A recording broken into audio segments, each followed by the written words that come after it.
مور جتنا اب خوبصورت ہے اس سے کئی زیادہ جنت میں خوبصورت تھا۔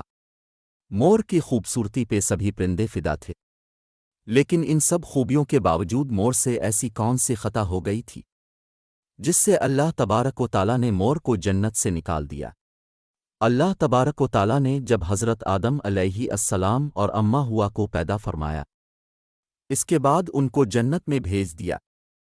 وہ دونوں جنت میں بہت ہی پرسکون رہتے تھے، بہت ہی لذیذ میوے پھل کھایا کرتے تھے، لیکن ایک اناج جس کو کھانے سے اللہ پاک نے انہیں منع فرمایا، اور وہ اناج گندم تھا۔ چونکہ شیطان حضرت آدم علیہ السلام کی وجہ سے ہی جنت سے نکالا جا چکا تھا، اسی وجہ سے شیطان کی حضرت آدم علیہ السلام سے دشمنی ہو گئی تھی۔ شیطان یہ چاہتا تھا کہ وہ کسی بھی طرح حضرت آدم علیہ السلام کو جنت سے نکال دے اور ساتھ میں اماں حوا کو بھی جنت سے نکال دے۔ جب شیطان کو یہ خبر ہوئی کہ حضرت آدم علیہ کو تمام میوے کھانے کی اجازت ہے لیکن گندم کھانے کی اجازت نہیں ہے، تو شیطان انتقام کی آگ دل میں لیے جنت کے دروازے کے پاس بیٹھ گیا اور 300 سال تک وہاں پر بیٹھا رہا کہ کوئی جنت کے دروازے سے باہر آئے اور شیطان اس سے بات کر سکے۔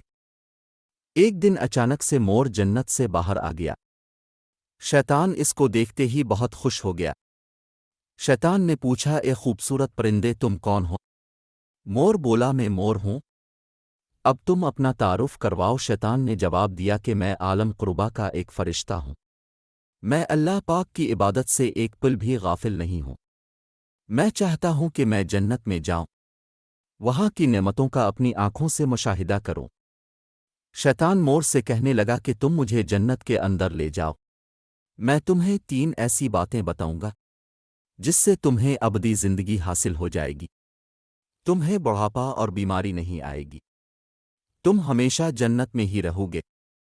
شیطان کی یہ باتیں سن کر لالچ میں آ کر مور نے کہا کہ مجھ میں تو اتنی طاقت نہیں ہے کہ میں تمہیں جنت کے اندر لے جاؤں، لیکن ایک سانپ میرا دوست ہے، وہ شاید تمہاری مدد سکے۔ یہ کہہ کر مور سانپ کے پاس آیا، اس کو ساری بات بتائی۔ سانپ بھی شیطان کی باتوں سے بہت خوش ہو گیا، پھر شیطان کو اپنے منہ میں چھپا کے جنت میں داخل ہو گیا، اور یوں شیطان اپنی چال میں کامیاب ہو گیا۔ جنت کے تمام نگہبانوں کو یہ معلوم تھا کہ شیطان یہ چال چل رہا ہے اور جنت میں داخل ہو چکا ہے۔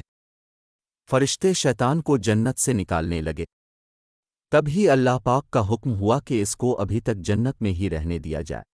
وہ فرشتے اللہ تبارک و تعالیٰ کے حکم سے رک گئے۔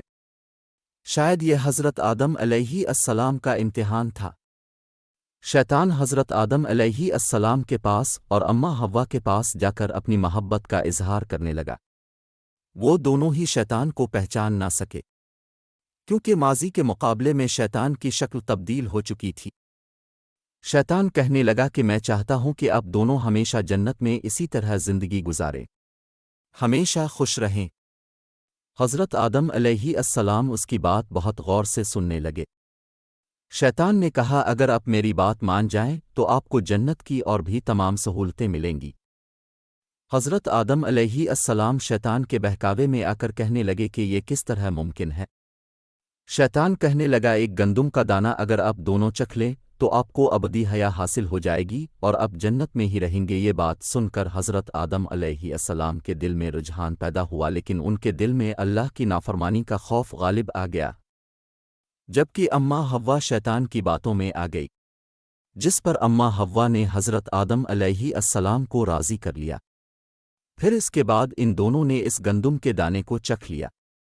جیسے ہی گندم کا دانہ ان کے اندر گیا تو دونوں کے 70 واضح ہو گئے، جس کے بعد دونوں اپنے اپنے 70 چھپانے لگے اور خوف خدا سے کانپنے لگے۔ اسی دوران اللہ تبارک و تعالیٰ نے فرشتوں کو یہ حکم دیا کہ حضرت آدم علیہ السلام اور اماں حوا دونوں کو زمین پر اتار دو۔ حضرت آدم علیہ السلام کو سری لنکا کے قریب نیچے زمین پہ بھیج دیا، جبکہ اماں حوا کو جدہ کی سرزمین پر اتارا گیا۔ جن خوبصورت پیروں سے چل کر مور شیطان کو جنت کے اندر لے کر آیا تھا، وہی خوبصورت پاؤں اللہ پاک نے مور سے لے لیے۔ سانپ جو اپنے منہ میں شیطان کو چھپا کر لایا تھا، اس کے منہ کی خوبصورت خوشبو کو چھین کر اس میں زہر ڈال دیا گیا، پھر مور کے ساتھ ساتھ سانپ کو بھی جنت سے نکال دیا گیا۔